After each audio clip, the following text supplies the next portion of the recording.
El DIF llegó a mi casa y me soltó que mi hijo había tocado a su hermanastra de 6 años. La trabajadora social traía esa típica cara de lástima que ya se le nota ensayada, como si hubiera dejado caer esa bomba en casa de 100 familias antes. Detrás de ella estaban 2 policías, con las manos descansando sobre el cinturón. Hemos recibido una acusación grave, dijo, mostrándome su identificación. Su hijo Caleb ha sido señalado por contacto inapropiado con Gigi. Sentí que las piernas me temblaban. Eso no es cierto. No puede ser. ¿Cuándo supuestamente pasó eso? El martes pasado en la tarde. Hoy Gigi le contó cosas muy claras a su maestra durante una clase sobre seguridad. Dijo que pasó mientras usted y su esposa estaban cenando. El martes, la cena de aniversario. Caleb estuvo cuidando a Gigi unas 3 horas. Mi cabeza se llenó de ideas, tratando de procesar lo que me estaba diciendo, pero nada cuadraba. Caleb tiene 17. El próximo año iba a entrar a la universidad. El mismo chavo que todavía veía caricaturas el sábado en la mañana con su hermana. La del DIF siguió. Necesitamos hablar con Caleb ahora mismo y tiene que venir con nosotros bajo una medida temporal de 48 horas mientras investigamos. Justo en ese momento, Laura, mi esposa, bajó corriendo las escaleras, seguramente por el alboroto. ¿Qué pasa? ¿Por qué hay policías aquí? La trabajadora le explicó todo de nuevo y vi cómo a Laura se le transformaba la cara. Primero parecía que iba a desmayarse. Se agarró fuerte del marco de la puerta y luego se puso dura, con una mirada que nunca le había visto. ¿Dónde está Gigi? Necesito verla. Está a salvo en la escuela con la consejera. En un momento podremos organizar para que la recojan. Laura me empujó y gritó hacia arriba. ¡Caleb! ¡Baja ya! Caleb apareció arriba con pants de pijama y una camiseta viejísima, despeinado, medio dormido. Vio a los policías y se quedó en shock. «Papá, ¿qué está pasando?» La siguiente hora fue un infierno. Los policías revisaron el cuarto de Caleb, mientras él, sentado en la sala, lloraba sin parar diciendo que no entendía nada. Laura no lo dejó acercarse, ni siquiera lo volteó a ver, solo repetía. Gigi no mentiría sobre esto, ella no inventaría esas cosas. La trabajadora social interrogó a Caleb ahí mismo. Él sollozaba tanto que apenas le salían las palabras. Dijo que sí la cuidó ese martes por la noche, que jugaron videojuegos, le preparó mac and cheese y que a las 8:30 la niña ya estaba dormida. Eso fue todo, según él. Pero Gigi le contó a la maestra detalles. Dijo que él le pidió guardar un secreto,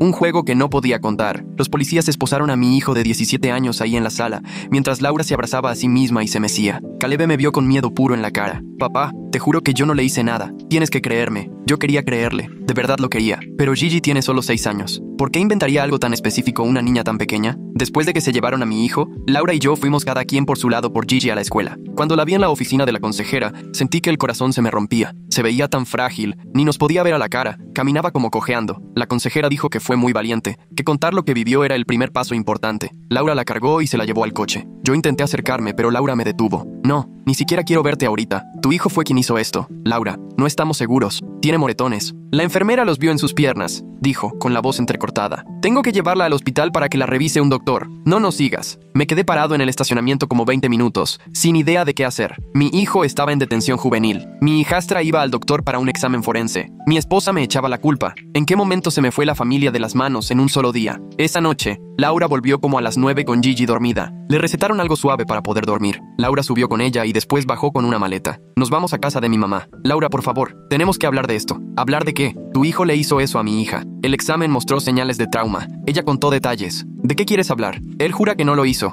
Caleb nunca me ha mentido en algo así». Laura soltó una risa amarga, casi dolida. «Todos dicen que no lo hicieron. Todos los depredadores se defienden igual». Sacó su celular y me mostró lo que había buscado. ¿Ves? Solo 2% de los niños mienten sobre abuso. Así que, o Gigi está en esa pequeñita minoría, o tu hijo es exactamente lo que dicen las pruebas. Esa noche se fue con Gigi. La casa quedó helada, llena de silencio. Entonces me acordé del sistema de cámaras. Laura ya les había dado los videos a los investigadores, pero había una tablet vieja que seguía conectada a la nube. Ahí encontré lo que no podía creer. De 2 semanas antes de la acusación, vi a Laura sentada con Gigi mientras Caleb estaba en entrenamiento de básquetbol. ¿Te acuerdas lo que practicamos, mi amor? Cuando la señora te pregunte, le dices que Caleb te tocó aquí. La voz de Laura se escuchaba clarito. Gigi, con su voz de niña chiquita, respondió: «Pero Caleb no hizo eso. Es de mentiritas, como cuando jugamos a la casita. Corrí al baño a vomitar. Mi esposa le enseñó todo». En ese instante tocó el timbre. «Sé que estás ahí». Era Laura. Me alejé de la puerta mirando el video de Laura entrenando a Gigi. Laura empezó a golpear más fuerte. El timbre no dejaba de sonar. Me temblaban tanto las manos que casi se me cae el celular. Si abría, iba a descubrir que yo había encontrado todo. Me iba a saltar para quitarme el celular, borrar los archivos, hacer lo que fuera por desaparecer la única prueba para salvar a Caleb. Corrí a la cocina y puse seguro en la puerta de atrás. Después verifiqué todas las ventanas del piso de abajo. La voz de Laura se escuchaba cada vez más fuerte, gritando mi nombre, exigiendo que abriera. No hice caso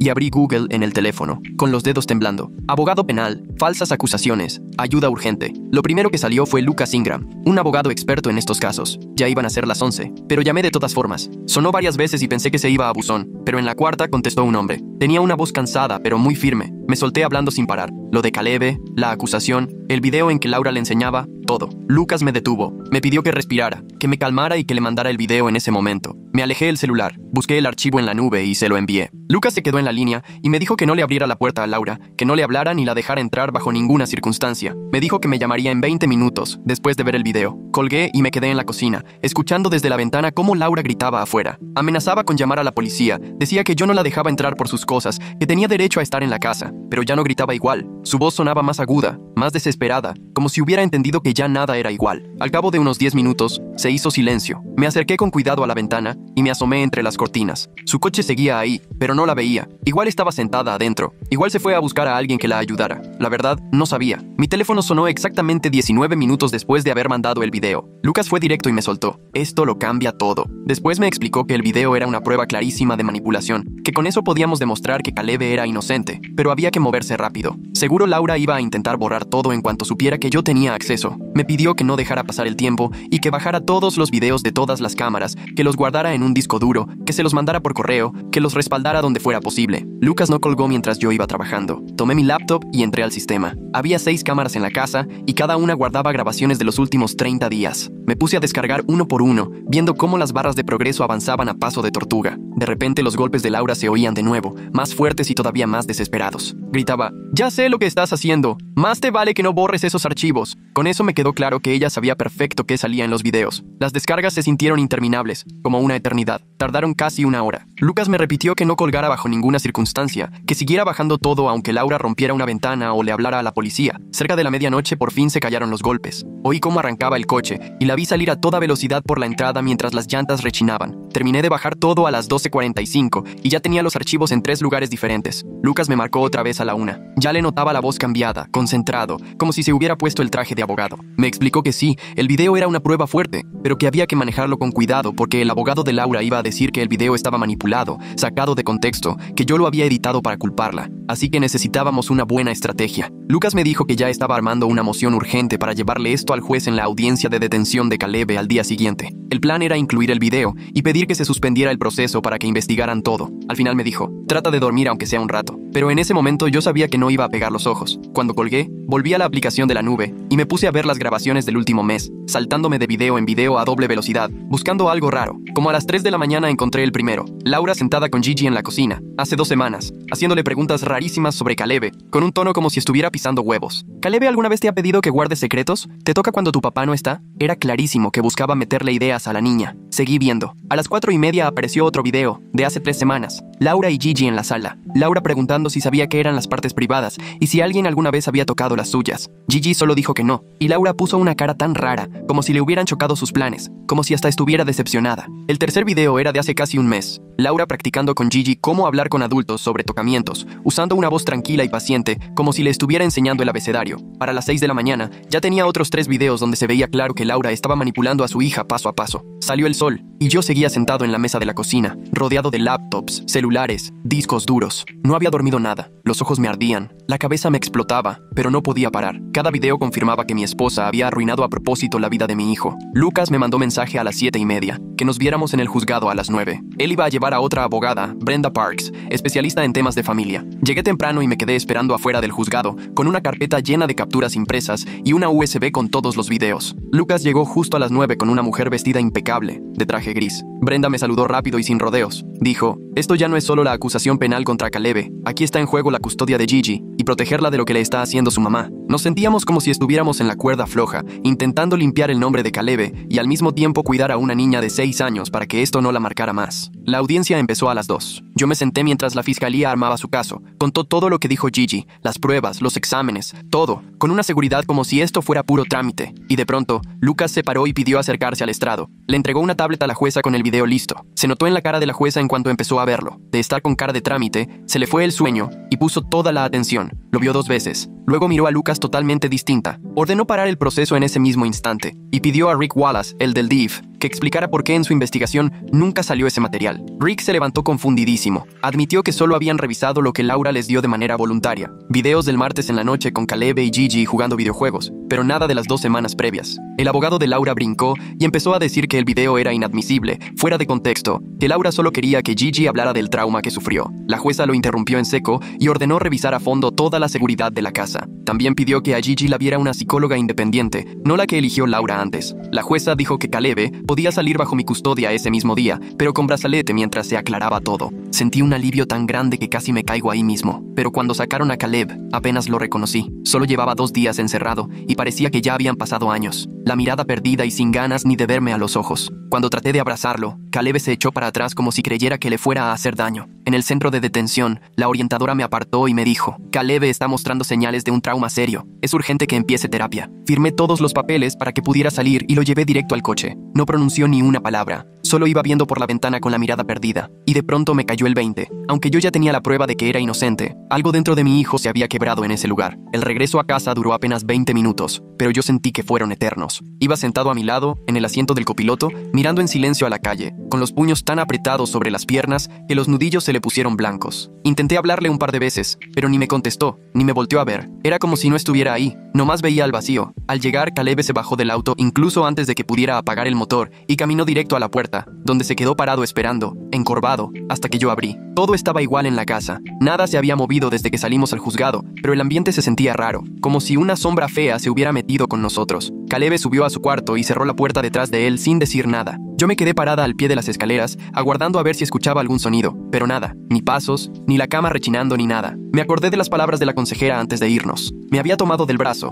y me advirtió que Caleb requería ayuda profesional cuanto antes y que no debía dejarlo solo bajo ningún motivo en los próximos días. Explicó que los niños que sufren acusaciones falsas, sobre todo bajo custodia, pueden acabar con secuelas igualitas a las de víctimas de tortura por el daño psicológico tan fuerte. Lo primero era asegurarme de que estuviera físicamente bien y que supiera que yo confiaba en él sin dudarlo. Subí y toqué la puerta de su cuarto. No tuve respuesta, así que entré despacio y lo encontré sentado al filo de la cama, mirando el suelo sin moverse, como si estuviera hecho de piedra. Me senté a su lado y, con toda la calma posible, le repetí que yo sabía que él no había hecho nada, que tenía las pruebas de que Laura inventó todo y que lo íbamos a resolver juntos. No dijo nada, ni se movió, pero pasado un minuto apenas estiró la mano hacia la mía, sin llegar a tocarme, solo lo necesario para darme a entender que sí me estaba escuchando. Esa misma tarde, como a las 7, recibí una llamada. Era Lucas. Me avisó que el juez había dado una orden de restricción temporal para que Laura no pudiera tener contacto ni con Caleb ni con Gigi mientras seguía la investigación. También me contó que el DIF decidió que Gigi debía irse a un hogar temporal porque se determinó que Laura era un riesgo para su propia hija. Fue un golpe raro. El mismo sistema que casi destrozó a mi hijo ahora protegía a la hija de Laura incluso de su mamá, y yo no sabía si sentirme aliviada o con náuseas. Lucas me dijo que la familia de acogida tenía experiencia con niños que habían pasado por traumas y que Gigi iba a estar bien ahí, pero la idea de que una niña de 6 años fuera arrancada de su casa porque su mamá la usó para hacer daño me partió el corazón. Le pregunté si podríamos verla, pero me aclaró que no por el momento. Gigi necesitaba tiempo para procesar todo sin ver a nadie de su vida anterior, y el tutor que se le asignó evaluaría si podía haber alguna visita con el tiempo. Le di las gracias, colgué y subí otra vez con Caleb. Ahora estaba acostado, vestido, mirando el techo sin decir nada. Le conté que Gigi estaba en un lugar seguro y solo cerró los ojos, ni una palabra. Al día siguiente, Rick Wallace vino a la casa a las 9 de la mañana, pero ya era otra persona comparado a la vez que se llevó a Caleb. Se veía incómodo, cambiaba el peso de un pie a otro y pidió disculpas antes de pasar. Nos sentamos en la mesa de la cocina, sacó su libreta y me dijo que necesitaba escuchar todo desde el principio. Admitió que el DIF se había equivocado gravemente por creerle todo a Laura sin revisar bien las pruebas. El video que tenían mostraba algo mucho peor que una madre preocupada. Podía ser síndrome de Munchausen por poder o un trastorno donde alguien enferma a otro a propósito para llamar la atención. Es decir, Laura podría haber estado lastimando a Gigi para sacar provecho. Entonces me pidió que le contara todo lo que recordara sobre el comportamiento de Laura antes de que la acusación saliera a la luz. Conforme iba hablando, me iban cayendo más recuerdos que ni tenía presentes. Le narré cómo en los últimos 6 meses, Laura se obsesionó con los seguros de vida. Diario me preguntaba si no era mejor aumentar las pólizas, asegurando que era por el bien de todos. Pasaba horas revisando nuestros estados de cuenta y hacía preguntas una y otra vez sobre qué pasaría con el dinero si algo me sucedía a mí o a Caleb. Quería saber a detalle cómo funcionaría la herencia, quién recibiría qué si Caleb fallecía antes de los 18, si los hijastros tenían derechos o no. En ese entonces pensé que solo era previsora, preocupada por el futuro, pero ahora todo eso me parecía siniestro. Le platiqué también cómo sacaba escenarios trágicos, preguntando qué sucedería si Caleb tenía problemas legales graves o terminaba en la cárcel. Cada vez que lo contaba, la cara de Rick se ponía más seria y escribía más rápido. Al final, me miró de frente y me dijo que yo le había dado un posible móvil. Laura no solo quería sacar a Caleb de la casa, quería destruirlo para sacar provecho económico. A los 2 días, Lucas me habló para decirme que iba a traer a una perito forense en video. La especialista llegó con su laptop y varios discos duros y se pasó 3 horas revisando cada video del sistema de respaldo en la nube. Confirmó que los videos de la niñera donde Laura manipula a Gigi eran auténticos, sin alteraciones y con metadatos que comprobaban la fecha. Habían sido grabados 2 semanas antes de que Gigi hablara en la escuela, pero además la analista halló evidencia todavía más fuerte. Descubrió que Laura había entrado a la nube la mañana de la acusación, justo después de que Gigi fue a clases, y borró varios videos de las semanas anteriores. Recuperaron gran parte de lo que Laura quiso eliminar y encontraron otras 2 ocasiones en las que Laura entrenaba a Gigi, haciéndole preguntas guiadas sobre Caleb y corrigiéndole las respuestas si decía que no había pasado nada. Laura llevaba semanas planeando esa mentira, metiéndole la idea a su hija y borrando cualquier rastro de su manipulación. Ese mismo día, Brenda llegó con un montón de papeles legales. Iba a pedir una custodia de emergencia para Gigi a mi favor, con el argumento de que Laura estaba maltratando psicológicamente a su hija al utilizarla como herramienta en lo que parecía ser un plan para sacar a Caleb de la familia y, de paso, aprovecharse de su desgracia. En la solicitud, adjuntó capturas de videos donde se veía la manipulación, transcripciones de mensajes que Laura había borrado y copias de todas las búsquedas financieras que ella hizo sobre seguros y herencias. Brenda me explicó que la probabilidad de lograrlo era muy baja, ya que solo soy el padrastro de Gigi, no su papá biológico, pero la evidencia era tan fuerte que quizá el juez podría darme la custodia temporal mientras se investigaba el caso penal. Me advirtió que la familia de Laura iba a entrar con todo y seguramente buscarían que Gigi se quedara con su abuela en vez de conmigo, pero que no podíamos darnos por vencidos porque dejar a Gigi mucho tiempo en el DIF tampoco era opción. Al fin logré que a Caleb lo atendiera una psicóloga experta en casos de acusaciones falsas. El consultorio estaba en un edificio tranquilo del centro. En la sala de espera había sillones cómodos y sonaba música relajante. Caleb apenas levantó la vista durante el registro, solo respondía con la cabeza a lo que le preguntaban. Yo me quedé afuera durante la sesión, caminando de un lado al otro en el pasillo casi 1 hora, hasta que por fin salió la terapeuta y me pidió que habláramos en privado. Me explicó que los síntomas de Caleb coincidían con los de una persona que ha pasado por tortura psicológica muy fuerte. Me dijo, ser acusado de algo así y después estar encerrado con criminales, mientras todo el mundo piensa que eres culpable, deja un trauma muy difícil de superar. Me advirtió que Caleb necesitaría terapia intensiva varias veces a la semana durante mucho tiempo, quizá años, y aún así, no había garantía de que algún día pudiera superar todo lo que Laura le hizo vivir. Me dio varios focos rojos para que los tuviera en mente y me pidió que la contactara en cuanto notara cualquier señal de que Caleb pudiera hacerse daño. 3 días después de que liberaron a Caleb, el detective Jack Floyd llegó en la noche a la casa. Se quedó parado en la entrada algo incómodo y me preguntó si podía pasar a platicar. Ya sentados en la sala, se disculpó por no haber investigado más a fondo antes de que sacaran a Caleb de nuestro hogar. Me contó que Laura fue muy convincente cuando fue a la estación de policía llorando, mostrándole papeles de un doctor sobre los supuestos golpes de Gigi y presentando relatos detalladísimos de la niña, al grado que era difícil pensar que una niña de 6 años pudiera inventar algo así. Admitió que él le creyó sin cuestionar porque normalmente, cuando una madre acusa de abuso, suele decir la verdad, y nunca consideró que pudiera ser la misma Laura quien lastimó a Gigi. Sacó su libreta y me dijo que ahora estaban revisando realmente cómo y cuándo ocurrieron las heridas de Gigi, porque las fechas no cuadraban con la versión de Laura. Resulta que el perito que checó las fotos originales estipuló que los moretones tenían al menos 4 días cuando fueron tomadas, lo que demostraba que ya estaban ahí desde antes del martes, que fue cuando Laura acusó que Caleb tocó a Gigi. Laura decía que los moretones eran recientes, pero la evidencia indicaba otra cosa. Ahora estaban investigando si Laura misma había lastimado a la niña para hacer más creíble su denuncia. Jack me aseguró que, si lograban comprobar que Laura golpeó a su hija para incriminar a Caleb, la iban a acusar por maltrato infantil además de denuncia falsa. Una semana después, Lucas me habló para contarme que, gracias a una orden judicial, analizaron los registros de llamadas de Laura y encontraron que había hablado 17 veces con su mamá, Valerie, en las 2 semanas previas a la acusación, y que la mayoría de llamadas duraron muchísimo, de 20 a 40 minutos, algo nada común en su rutina. Cuando los investigadores entrevistaron a Valerie, empezó a ponerse nerviosa y a la defensiva, diciendo que solo platicaban de cosas normales de la familia. Pero, presionada, se le salió mencionar que Laura le había contado el plan para quitar a Caleb de la casa. El detective captó el comentario, y aunque Valerie intentó corregir diciendo que solo hablaban del plan de Laura para enviar a Caleb a la universidad, ya era demasiado tarde. Finalmente, Valerie aceptó que semanas antes de la acusación, Laura le dijo que iba a asegurarse de que Caleb no siguiera en la familia. Según ella, pensó que solo se refería a poner límites más estrictos, pero aún así, su testimonio confirmó que todo estaba planeado. 2 días después de esa entrevista, Lucas me avisó que el juez ordenó que una psicóloga forense independiente independiente, Madeline Ingram, especialista en testimonios infantiles, evaluara a Gigi. Madeline tenía fama de ser la mejor para identificar cuándo un niño ha sido aleccionado para decir algo. La evaluación fue en un despacho neutral arreglado para que los niños se sintieran cómodos, con juguetes y una luz suave. A mí no me dejaron pasar, pero por el espejo de un solo sentido pude ver cómo Madeline platicaba con Gigi durante hora y media. Gigi usaba palabras y frases que ningún niño de su edad usaría de manera natural, cosas como contacto inapropiado o partes privadas, y sonaban muy ensayadas. Cuando Madeline le pidió contar lo que había pasado con sus propias palabras, sin repetir lo que otros le dijeron, Gigi se trabó y empezó a mezclar detalles. Incluso, en un momento, dejó la frase a medias y le preguntó a la psicóloga si lo estaba diciendo bien, como si repitiera un guión que le habían puesto a memorizar. Madeline tomaba notas todo el tiempo, con el rostro serio. Yo podía notar que estaba viendo justo lo que más temía. El informe de la evaluación llegó 3 días después y lo leí, solo, en la oficina de Lucas. Madeline escribió que el testimonio de Gigi presentaba todas las señales de haber sido preparado. Usaba vocabulario que no era propio de una niña, las frases eran memorizadas, le faltaban detalles vivenciales y se hacía bolas en cuanto le pedían ir más allá de lo que le habían dicho que dijera. Según el informe, Gigi estaba repitiendo una historia que alguien le enseñó, no contando algo que de verdad hubiera vivido. Lo que más me partió el corazón fue leer la conclusión de Madeline, donde decía que Gigi también había sido víctima, manipulada por su mamá para usarla contra un chavo completamente inocente. El reporte señalaba que Gigi necesitaba terapia intensiva para entender que no tenía la culpa de nada y para que se pudiera sanar el daño psicológico que Laura le causó al obligarla a mentir. Yo seguía ahí, con los papeles en la mano, sintiéndome fatal al darme cuenta de que Laura había lastimado a los 2 niños,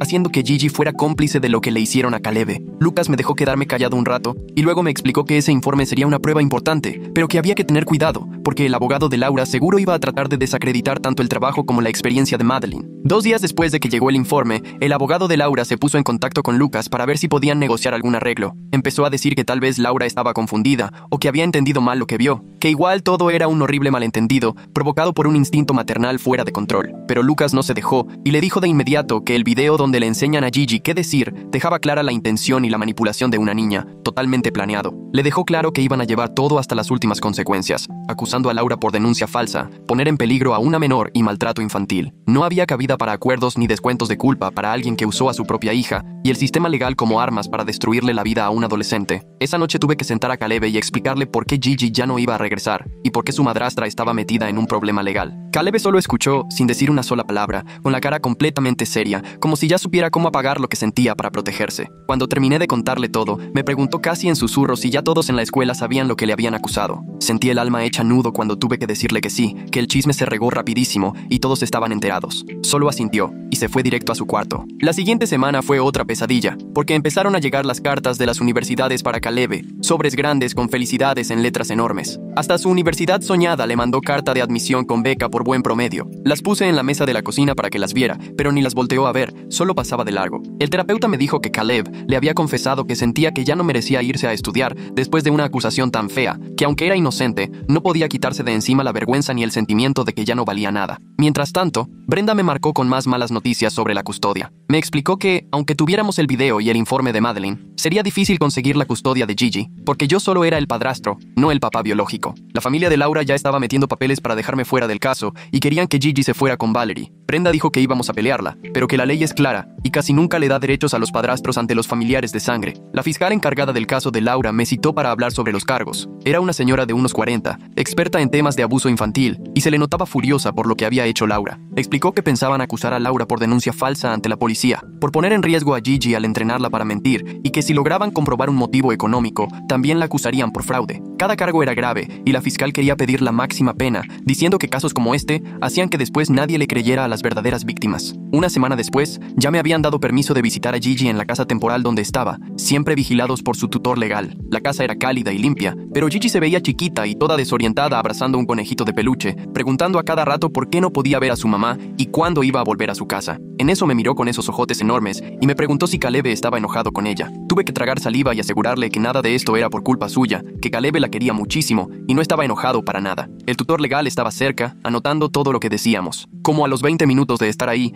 Gigi soltó de la nada que su mamá le había dicho qué decir, pero que ya no se acordaba si sí había pasado. El tutor anotó palabra por palabra y yo traté de no ponerme nervioso para que ella no se preocupara. Esa declaración se volvió clave. Ni Gigi tenía claro lo que su mamá le había hecho decir. La visita terminó pronto y saliendo de ahí me sentía destrozado, viendo cómo una niña podía estar tan lastimada solo por culpa de la manipulación de su madre. Esa noche, Lucas me habló con otra bomba. Habían logrado revisar los estados de cuenta de Laura y encontraron algo durísimo. 6 meses antes, Laura había sacado un seguro de vida para Caleb por $500,000, sin decirme nada, y se puso a sí misma como beneficiaria. Lucas habló a la aseguradora y confirmaron que Laura había llamado varias veces durante esos meses, preguntando hasta el último detalle de cómo se cobraba el seguro, si le pasaba algo a Caleb antes de cumplir los 18. Incluso preguntó si el pago aplicaba si el asegurado moría en un centro de detención o prisión juvenil. El agente se acordaba perfectamente porque eran preguntas rarísimas, aunque en su momento no podía negarle la póliza. Lucas me explicó que eso era justo la prueba del motivo económico que necesitaban los fiscales para subirle las acusaciones, intento de fraude, y si podían comprobarlo, conspiración para homicidio, si llegaban a demostrar que realmente quería que Caleb muriera encarcelado. Después de colgarle a Lucas, me quedé viendo el celular sin saber cuánto tiempo pasó. $500,000. Laura apostó $500,000 a que mi hijo terminara muerto o encerrado de por vida. Me empezaron a temblar tanto las manos que el teléfono se me cayó solito. Lo levanté, me metí al baño y volví a vomitar, igualito que la primera vez que vi el video ese de entrenamiento. Esto no era solo sacarlo de la casa o arruinarle la vida. Ella de verdad quería que él muriera. Entre las notas de la aseguradora estaba apuntado que Laura preguntó específicamente sobre el pago si algo le pasaba estando en detención, no por enfermedad ni accidente, sino por algo que le ocurriera encerrado, donde los chavos suelen sufrir golpes o cosas peores todos los días. Cuando salí del baño, ahí estaba Caleb parado en el pasillo. En cuanto le vi la cara, supe que había escuchado todo. Había estado arriba mientras yo hablaba con Lucas, y la verdad es que en esa casa se oye todo a través de las paredes. Me miró con una expresión completamente desconocida para mí, como si por dentro se hubiera roto en 1000 pedazos. Intentó hablar, pero al principio no le salían las palabras. De repente empezó a gritar, pero no era un grito normal. Simplemente era un sonido profundo, desgarrador, como sacado de lo más hondo. Se agarró el cabello con ambas manos y jaló tan fuerte que pensé que se lo iba a arrancar. Quise acercarme, pero se echó para atrás en un segundo y terminó pegándose contra la pared. Decía que Laura había intentado matarlo, que literal quería asesinarlo usando el sistema, que su intención era que él muriera ahí mismo. Su voz se volvía cada vez más aguda y desesperada conforme hablaba. Intenté calmarlo, pero ya ni me escuchaba. Se dejó caer al piso, junto a la pared, tapándose la cara y meciéndose sin parar. Al instante llamé a su terapeuta. Contestó rápido y le expliqué lo que había pasado, que Caleb se enteró de lo del seguro y que estaba completamente devastado. La terapeuta me dijo que iba para allá, que me quedara con él, pero que le diera su espacio, que evitara tocarlo. 20 minutos después llegó y nos encontró sentados en el piso del pasillo. Caleb seguía meciéndose, haciendo un ruido bajito con la garganta. Ella se sentó enfrente de él y empezó a hablarle con toda la calma del mundo. Pasó casi una hora antes de que él se animara siquiera a mirarla. Le fue haciendo preguntas y él apenas si respondía en voz muy baja. ¿Estás pensando en lastimarte? ¿Sí? ¿Tienes un plan? No, solo quiero dejar de existir. ¿Te sientes seguro en casa? No lo sé. La terapeuta me miró y me dijo que teníamos que irnos al hospital, que Caleb necesitaba estar en un lugar donde pudieran vigilarlo todo el tiempo. Cuando mencionó las palabras hospital psiquiátrico, vi cómo a Caleb se le venía el mundo abajo. Pensó que lo iban a encerrar otra vez. Ella le explicó que no era como estar detenido, que ahí ayudan a las personas cuando sienten que dañarse es la única salida, que solo iba a quedarse 72 horas y después veríamos cómo seguía. Caleb no protestó ni una sola vez. Eso fue lo que más miedo me dio, verlo tan rendido, como si nada de lo que le pasara ya le importara. Nos fuimos al hospital en silencio, y la terapeuta fue en su propio carro. Por fuera parecía un hospital como cualquier otro, pero por dentro todo estaba bajo llave. Tuvieron que abrirnos 3 puertas distintas con un timbre especial. Mientras yo llenaba papeles, una enfermera le hacía a Caleb un montón de preguntas. Le quitaron las agujetas de los zapatos y el cinturón, le revisaron los bolsillos y la mochila. A los pocos minutos llegó una consejera que me pidió que me retirara porque Caleb necesitaba instalarse. Intenté abrazarlo, pero él solo se quedó ahí, rígido, sin mirarme. Un trabajador lo llevó por otra puerta cerrada y ya no lo vi más. Apenas alcancé a llegar a mi coche antes de que me ganara el llanto. Me senté en el estacionamiento y lloré tan fuerte que ni respirar podía. Mi hijo tan inocente estaba internado en un hospital psiquiátrico porque su madrastra había tratado de matarlo por dinero. Laura estaba libre, seguramente en casa de su mamá, mientras Caleb pasaba sus días encerrado tras 3 puertas, vigilado para que no se lastimara. Al día siguiente, Brenda me llamó. Resulta que el abogado de Laura había metido una moción diciendo que yo no era apta como madre, argumentando que permití que mi hijo llegara a estar tan inestable que tuvo que ser hospitalizado y que eso era prueba suficiente para quitarme la custodia. Estaban usando el estado traumático de Caleb en nuestra contra. Brenda me dijo que era de las movidas más cínicas que había visto en 20 años de derecho familiar. Básicamente estaban diciendo que el daño que Laura causó era razón suficiente para quitarme a Gigi. Le pregunté si eso podía prosperar. Me dijo que lo dudaba mucho, sobre todo con toda la evidencia que hay contra Laura, pero que sí complicaría y encarecería el proceso de custodia. Esa misma semana, Madeline terminó la evaluación de Gigi y entregó un informe formal al juzgado, que leí gracias a Brenda. El reporte decía claramente que Gigi mostraba señales de abuso emocional, porque su mamá la había usado como herramienta en su propio plan. Madeline escribió que Gigi estaba confundida entre lo que era real y lo que su mamá le había dicho que dijera, que tenía ansiedad de decepcionarla y miedo de meterse en problemas por decir la verdad. Recomendó que Gigi no tuviera ningún contacto con Laura hasta que ella terminara un tratamiento psicológico profundo y probablemente nunca más un contacto sin supervisión. El reporte era durísimo, describiendo todo el daño que Laura le provocó a su propia hija. Unos días después, Rick me llamó. Ya tenía lista su investigación y me iba a leer partes del informe final. El documento exoneraba completamente a Caleb y recomendaba quitarle a Laura la patria potestad de Gigi ya mismo. Rick documentó cómo Laura manipuló todo el sistema de protección infantil para usarlo en contra de un adolescente inocente. Encontró su historial de búsquedas en internet, donde investigaba sobre acusaciones falsas, cómo entrenar a una niña y cómo funcionan las investigaciones del DIF. Todo lo tenía calculado. Rick volvió a disculparse por no haber visto antes lo que pasaba. Dijo que el sistema le falló a Caleb y que haría todo lo posible por cambiar los protocolos. Al tercer día me dejaron ver a Caleb en el hospital. Me llevaron a una sala común, llena de sillas de plástico y carteles motivacionales en las paredes. Caleb entró con la bata del hospital, más pequeño que nunca, y con unas ojeras profundas. Nos sentamos y le pregunté cómo se sentía. Dijo que el medicamento le ayudaba, que ya podía dormir sin ver la cara de Laura o escuchar los portazos del centro. Su voz era monótona, pero al menos ya podía hablar bien. Con la terapeuta ya había trabajado un plan de seguridad para cuando saliera. Tenía que prometer que avisaría si volvía a sentir ganas de hacerse daño. Aceptó ir a terapia intensiva 3 veces por semana como paciente externo. Entonces me soltó algo que me sorprendió. Quiero testificar contra Laura si eso sirve para que Gigi no vuelva a pasar por esto, me dijo. Gigi no debería crecer creyendo que lo que pasó es culpa suya. Se le veía una determinación en los ojos que no le notaba desde antes de la acusación. Ese mismo día en la tarde, Lucas me habló con noticias del juicio penal. Ya había fecha y sería dentro de 3 meses. Me avisó que iba a ser una batalla durísima, porque el abogado defensor de Laura intentaría pintarla como una madre preocupada que solo se equivocó. Teníamos que estar listos para que alegara locura, o que de verdad pensara que algo le había pasado a Gigi. Lucas comentó que el video de los entrenamientos era una prueba muy fuerte, pero que nunca se sabe cómo van a reaccionar los jurados, sobre todo si acusan a una mamá de hacerle daño a sus hijos. Así que había que anticipar cualquier defensa. La semana siguiente hablé con Brenda sobre la adopción de Gigi y me explicó que sería complicado porque yo solo era el padrastro,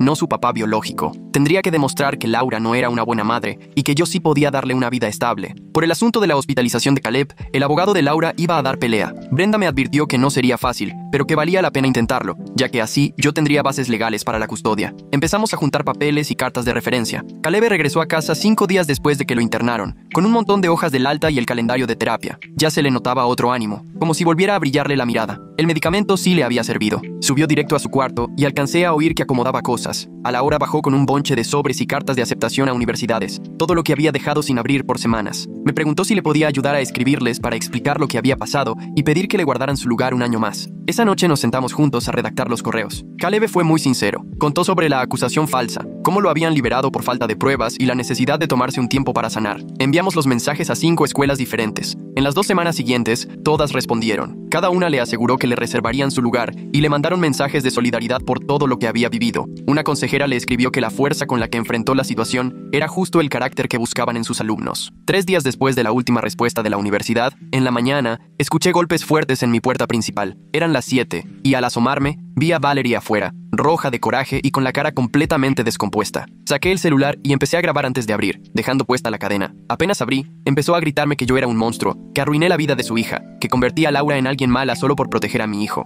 Estaba tan alterada que salpicaba saliva mientras me exigía sacar a Gigi en ese momento, diciendo que ella tenía más derechos sobre la niña que yo. Yo no solté el celular y me mantuve tranquilo. Solo le dije que Gigi no estaba y que tenía que irse de mi casa. Ahí fue cuando empezó a amenazar, jurando que conocía gente que podía impedir que yo lograra la custodia, que me iba a hacer la vida imposible en el juzgado, y que Caleb tendría que cuidarse porque el karma le iba a llegar. Así siguió casi 10 minutos, todo mientras la grababa. Apenas se fue, le mandé el video a Lucas y Brenda. Lucas me regresó la llamada en menos de 1 hora y me dijo que justo eso era lo que necesitábamos para solicitar la orden de restricción, que iba a meter los papeles ese mismo día. Para el final de la semana, el juez nos dio una orden de restricción temporal que incluía no solo a Valerie, sino a toda la familia de Laura, obligándolos a mantenerse a más de 150 metros de nosotros, de Caleb y de Gigi. 2 semanas después, Lucas llamó con noticias del caso penal. El fiscal le ofrecía a Laura un trato: 15 años de cárcel con derecho a condicional después de 10, siempre y cuando aceptara todos los cargos y renunciara de manera definitiva a los derechos parentales sobre Gigi. Lucas me dijo que Laura lo estaba pensando, porque la evidencia era tan sólida que ir a juicio podría acabar en una sentencia de 25 años o más. El video de las manipulaciones la dejaba muy mal parada. La póliza de seguro de vida dejaba claro el motivo, y los testimonios de Gigi con la psicóloga forense lo confirmaban todo. Aún así, Lucas me pidió que no me hiciera ilusiones porque Laura es de esas personas a las que no les gusta perder, aunque sea lo más sensato. dijo. Dice que hay gente así, que de verdad cree que puede manipular al jurado o que su versión va a pesar más que cualquier prueba. Le pregunté qué pasaría con Gigi si Laura aceptaba el trato. Me explicó que así la adopción sería mucho menos complicada porque ya no habría pelea por la custodia. Aún así tendríamos que hacer trámites, pero que la renuncia de Laura solucionaría el mayor problema. 2 días después, Lucas volvió a llamar para decirme que Laura rechazó el acuerdo. Al parecer, su abogada la convenció de que podrían argumentar que creía genuinamente que algo le había pasado a Gigi y que el video solo mostraba a una madre tratando de ayudar a su hija a sacar un trauma real, que iban a llevar expertos que dijeran que hay mamás que usan preguntas sugerentes cuando sospechan que sus hijos sufrieron abuso y que lo de Laura era instinto protector, no mala intención. Lucas dijo que era un argumento muy flojo, pero que de todas formas el jurado podía salir con cualquier cosa, sobre todo cuando se trata de una mamá. Me avisó que el juicio sería durísimo, que tratarían de hacer ver a Caleb como si él fuera el sospechoso y que a mí me iban a querer pintar como un papá en negación. Teníamos que estar preparados para que dieran vuelta a toda la historia y quisieran hacer ver a Laura como una mamá desesperada que cometió errores, no como alguien que planeó destrozarle la vida a un adolescente por dinero. Mientras tanto, la terapia de Gigi iba muy bien. Su terapeuta me habló para contarme que Gigi, por fin, pudo decir en palabras lo que le hizo Laura. En la sesión, Gigi explicó que su mamá le pedía que dijera cosas que no eran ciertas sobre Caleb y que le hacía practicar hasta que las repitiera bien. La terapeuta estaba documentando todo con mucho cuidado, porque el hecho de que Gigi pudiera explicar cómo la manipularon era una prueba clave para el juicio contra Laura. Me dijo que lograr que una niña víctima pueda decir con tanta claridad que la manipularon era muy raro y fundamental para el caso. Además, Gigi empezaba a entender que nada de eso fue su culpa y que era demasiado pequeña para darse cuenta de que su mamá estaba haciendo algo mal. La terapeuta me contó que Gigi aún sentía culpa porque metió en problemas a Caleb, pero que ya estaba trabajando en eso y avanzando muy bien en su recuperación. La semana siguiente, la tutora legal de Gigi me habló para agendar una reunión. Me contó que en las visitas supervisadas,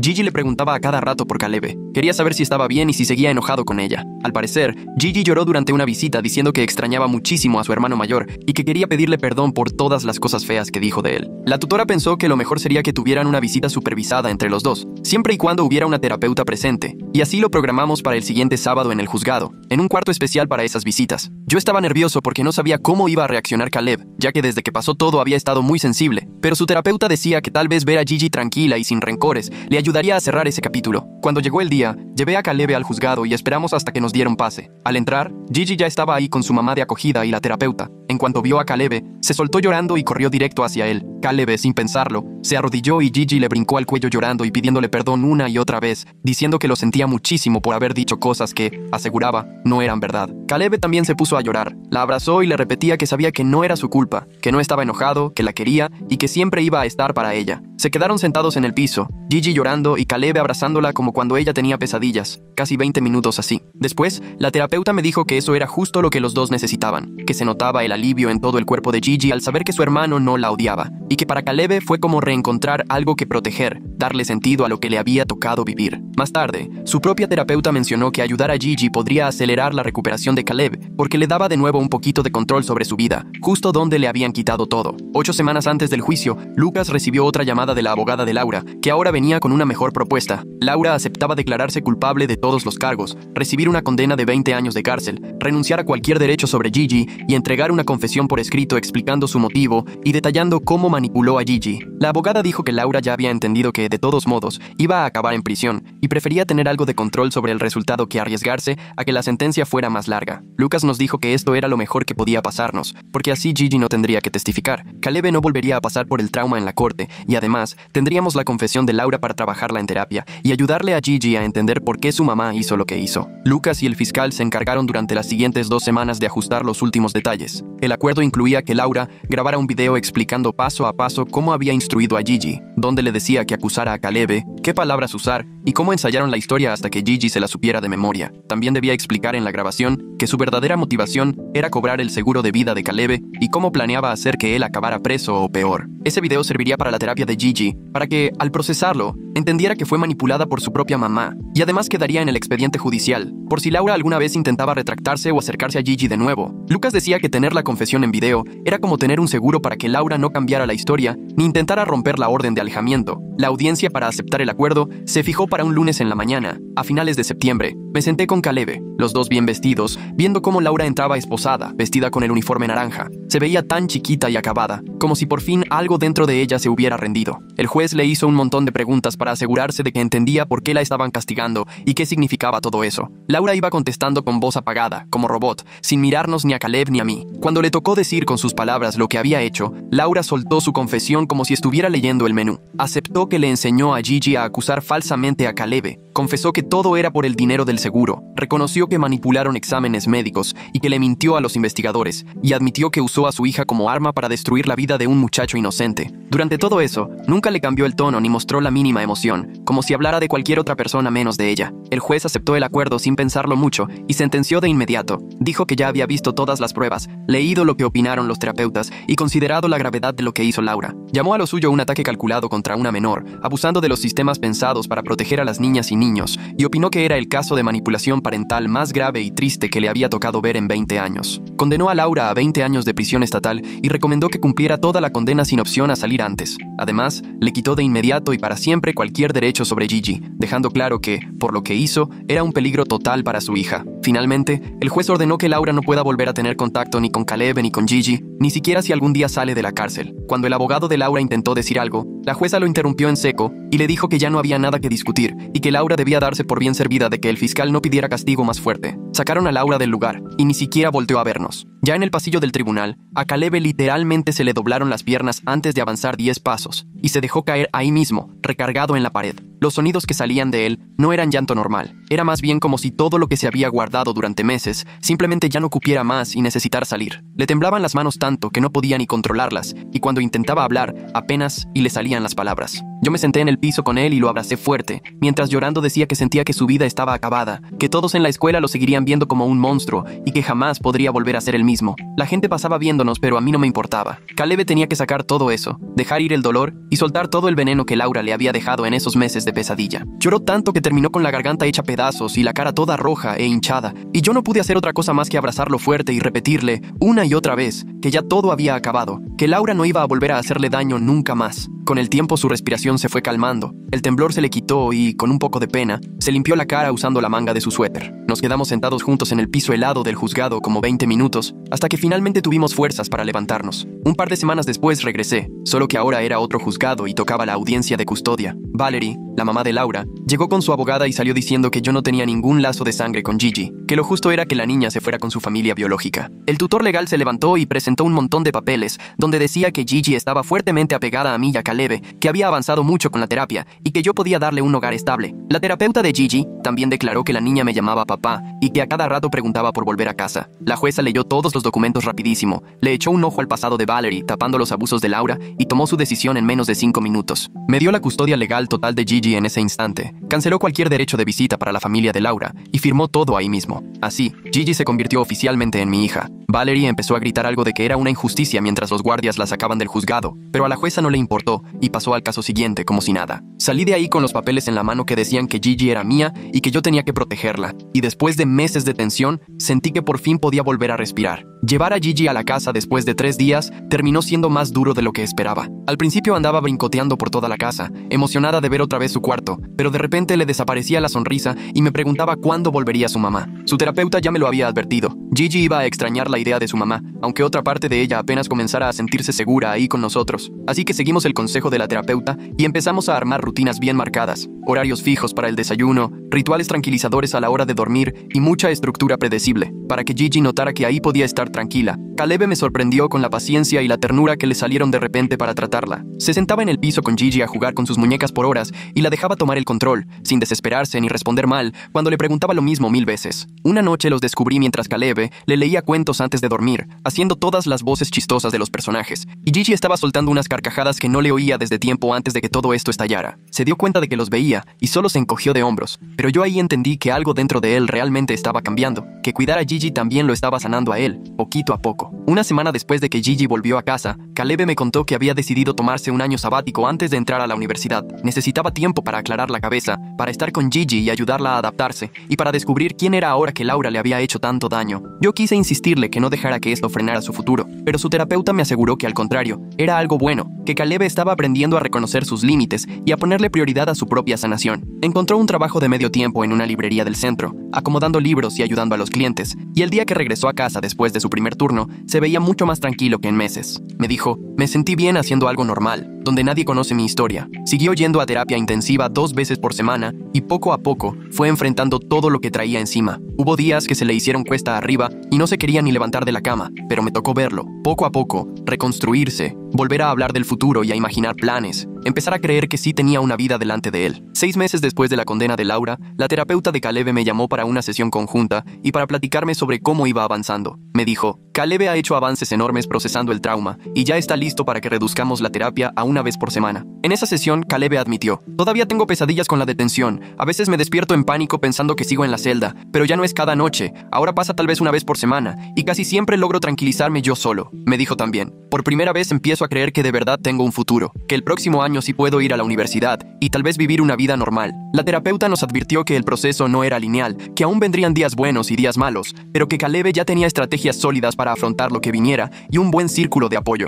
Escucharlo hablar así, con esperanza en la voz, me hizo darme cuenta de lo cerca que estuvimos de perderlo. Cerca de esas fechas, la terapeuta de Gigi me mandó un reporte sobre su progreso que, de verdad, me sacó las lágrimas. Puso que Gigi estaba creciendo y floreciendo con una fortaleza increíble para una niña que vivió toda esa manipulación, que ya casi no preguntaba por Laura y cuando lo hacía, era solo con curiosidad, como si hablara de un personaje de cuento y no de su mamá. El reporte decía también que Gigi había logrado un lazo muy sano y fuerte con Caleb, a quien ahora veía como el hermano mayor que la cuida, en vez de ese monstruo del que su mamá le quería meter miedo. La terapeuta anexó unos dibujos que Gigi había hecho de nuestra familia. Éramos los 3 juntos, riéndonos, y en todos, con crayón, ponía hasta arriba, mi familia. La psicóloga sugirió que podíamos empezar a dejar los encuentros de Gigi cada 15 días en vez de cada semana, porque ya había procesado el trauma tanto como puede hacerlo una niña de 6 años, y ahora solo necesitaba estabilidad y cariño para seguir sanando. Fue ahí cuando por fin decidí empezar mi propia terapia, porque entendí que necesitaba ayuda yo también para digerir todo lo que había pasado. Me había enfocado tanto en que Caleb y Gigi estuvieran bien, que nunca me detuve a trabajar mi propio dolor, por haber visto hasta dónde fue capaz mi esposa de lastimar a mi hijo.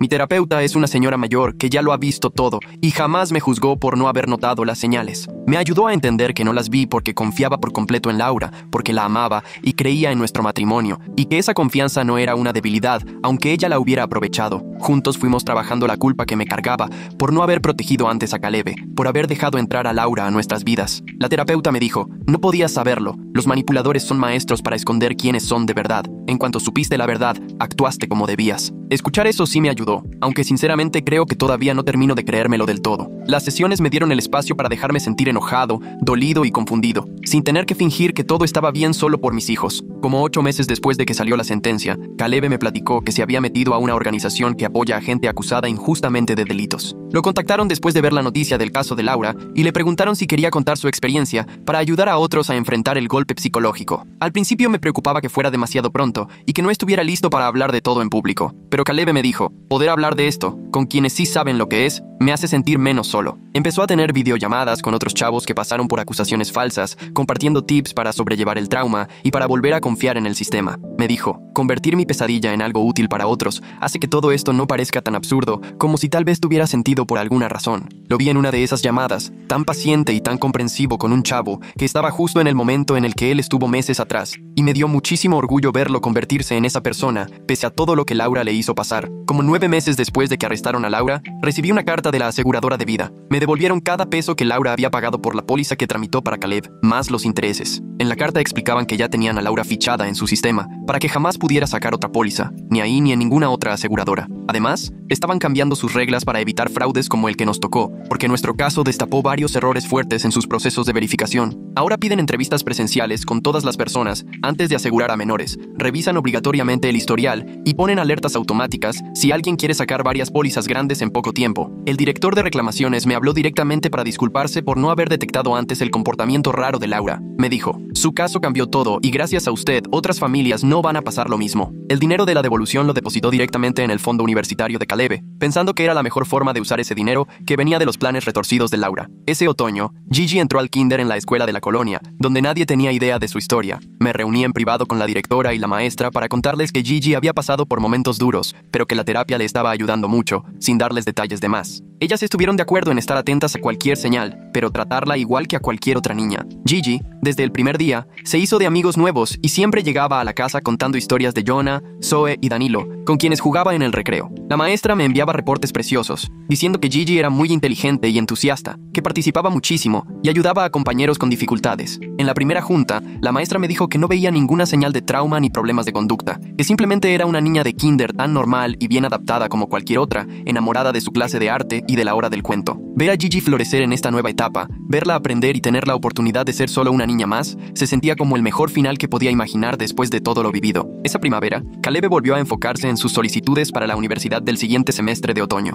Se pasaba horas en la mesa de la cocina con la laptop, escribiendo y reescribiendo su ensayo de admisión. Le pregunté de qué trataba y me dijo: estoy contando mi historia, toda la pesadilla de haber sido acusado injustamente y cómo logré salir adelante. Una semana después, la consejera de su prepa me llamó y me dijo: en 20 años leyendo ensayos nunca había leído algo así. La manera en la que Caleb escribe demuestra una fortaleza y madurez fuera de serie para su edad. Empezaron a llegar las cartas de aceptación en marzo, sobres gruesos de universidades incluso mejores que las que lo aceptaron antes, incluyendo 2 de la Ivy League que mencionaban el ensayo en la carta. Caleb abría cada sobre con tanto cuidado, leía todo en voz alta para Gigi y para mí, y yo veía cómo realmente empezaba a creer en su futuro otra vez. Puse la casa en venta en abril, porque ninguno de nosotros quería seguir en el mismo lugar donde Laura nos destrozó la vida. La agente inmobiliaria nos aseguró que la casa se vendería rápido en esa zona, y en menos de una semana ya teníamos 3 ofertas. Acepté la de una pareja joven que no tenía idea de lo que pasó ahí, y la venta se cerró en 30 días. La nueva casa estaba a 20 minutos, en otro distrito escolar. Era más chica, pero tenía un enorme jardín, y sobre todo, 0 recuerdos dolorosos. Gigi pudo escoger cómo quería su cuarto, y eligió todo morado: pintura, cortinas y una colcha de estrellas. Caleb le ayudó todo un sábado a pintar. Acabaron llenos de pintura, riéndose como no los veía desde hacía mucho. Me quedé viéndolos desde la puerta, trabajando juntos, y sentí que algo se desatoraba en mi pecho, como si de verdad íbamos a estar bien. Cuando llegó junio, el mes en que hubiera sido mi aniversario con Laura, decidí aprovechar ese día y hacerlo nuestro. Me llevé a Caleb y a Gigi a su restaurante favorito, el de las hamburguesas gigantes y los postres que hacen que a Gigi le brillen los ojos. Pedimos comida de más, y Gigi pidió un sundae de chocolate casi tan grande como su cabeza. Caleb levantó su vaso de agua para brindar. Esta familia es mucho mejor que la anterior, la neta. Gigi chocó su vaso también y estaba tan emocionada que derramó el agua en la mesa. Los miré a los dos, pensando en todo lo que habíamos pasado desde esa mañana terrible en que el DIF llegó a tocar la puerta, y me di cuenta de que Caleb tenía razón. Sí atravesamos un infierno, pero nos elegimos todos los días, y eso nos hizo más fuertes que cualquier cosa que Laura hubiera intentado romper. Agosto llegó volando y de pronto ya era hora de que Caleb se fuera a su orientación universitaria. Llenó su coche de cajas y maletas, y aunque se le notaban los nervios, tenía una emoción que no le veía desde hacía casi 2 años. Gigi le hizo una tarjeta de buena suerte con tanto glitter que terminó todo el mostrador lleno de brillitos. Le hizo prometer que iba a hacer videollamada todos los domingos, y él juró que sí, cruzando el corazón, y hasta dejó que ella checara que tenía la aplicación correcta en el celular. Lo acompañé hasta su coche y lo abracé lo más fuerte que pude, tratando de no soltar las lágrimas mientras le decía lo orgullosa que me sentía de la persona en la que se había convertido. Se soltó del abrazo, medio apenado pero feliz, y lo vi alejarse por nuestra calle hasta que su coche dobló la esquina y desapareció. Ese muchacho que había salido hecho pedazos del tutelar ahora iba a construir su propia vida, y yo sentía un orgullo enorme de todo lo que había logrado desde aquellos días tan oscuros. 2 años después de que empezó todo, la terapeuta de Gigi me llamó para una última sesión. Me dijo: Gigi ya superó el trauma y aprendió a enfrentarse a la vida de una manera sana. Ya no necesita seguir en terapia. Gigi quiso celebrar que por fin había terminado, así que le organicé una fiesta con sus amigas de la escuela, quienes no tenían ni idea de todo lo que ella había pasado. 8 niñas corrieron por el jardín comiendo pastel y jugando, y Gigi no dejó de estar feliz y radiante ni un segundo. La mamá de su mejor amiga me preguntó qué estábamos celebrando, y solo le dije: hoy es un día especial para Gigi, sin contarle que, en realidad, ese día estábamos marcando el final de una pesadilla que su hija nunca tendría por qué entender. En septiembre llegó una carta del Estado, con su sello oficial en el sobre. Adentro venían unas disculpas por cómo el DIF manejó nuestro caso, aceptando que cometieron errores graves al creerle todo a Laura sin investigar bien. La carta decía que ahora ya tienen protocolos nuevos por lo que nos pasó, revisar obligatoriamente todas las pruebas antes de separar a los niños de sus familias y pedir evidencia independiente para confirmar las acusaciones. Además, sumaron entrenamientos extras para los investigadores sobre manipulación infantil y trastornos facticios. Nuestra pesadilla cambió el sistema y probablemente evitará que otras familias tengan que vivir lo mismo que nosotros. Guardé la carta sin saber muy bien cómo sentirme, por ser el ejemplo que sirvió para arreglar algo que estaba mal. Caleb regresó a casa para las vacaciones de Día de Acción de Gracias en noviembre, viéndose más sano que nunca. Recuperó el peso que perdió durante todo el proceso y ya no tenía esa mirada perdida que antes no me dejaba dormir. Ese día, durante la cena, nos contó que ya eligió estudiar psicología, enfocado en la recuperación de traumas. Quiero trabajar con personas que han sido acusadas injustamente, usar mi experiencia para ayudarles a salir adelante, nos dijo. Gigi le preguntó si eso significaba que iba a ser un doctor de los sentimientos, y Caleb soltó la risa. Más o menos. Nos explicó que vivir algo horrible puede destruirte o darte un propósito, y que él decidió usar su pesadilla para ayudar a otros. Lo escuché hablar de sus planes con tanta pasión que entendí que Laura no lo rompió, solo le demostró de qué estaba hecho, lo fuerte que es para sobrevivir. 2 años después de la sentencia de Laura, estaba sentada entre el público en la obra escolar de Gigi, viéndola actuar con toda la seguridad del mundo. Le tocó un papel de árbol parlante y dijo cada línea con tanto entusiasmo que hizo reír a todos los papás. Caleb estaba junto a mí y fue el que más fuerte aplaudió cuando Gigi hizo su reverencia. Ella nos buscó entre el público y saludó con tanta emoción que casi tira a la niña de al lado. Cuando terminó la obra, corrió hacia nosotros y Caleb la levantó y le dio vueltas mientras ella no paraba de reír. No éramos la familia que yo imaginaba cuando me casé con Laura. Éramos algo diferente, algo que construimos con lo que quedó después de su traición. Fuimos la familia que elegimos ser, y esa decisión nos hizo mucho más fuertes que cualquier mentira de Laura. Eso es todo por la historia de hoy. De corazón, te agradezco que hayas estado aquí para escucharla. Ojalá te haya dejado el ánimo un poco más ligero.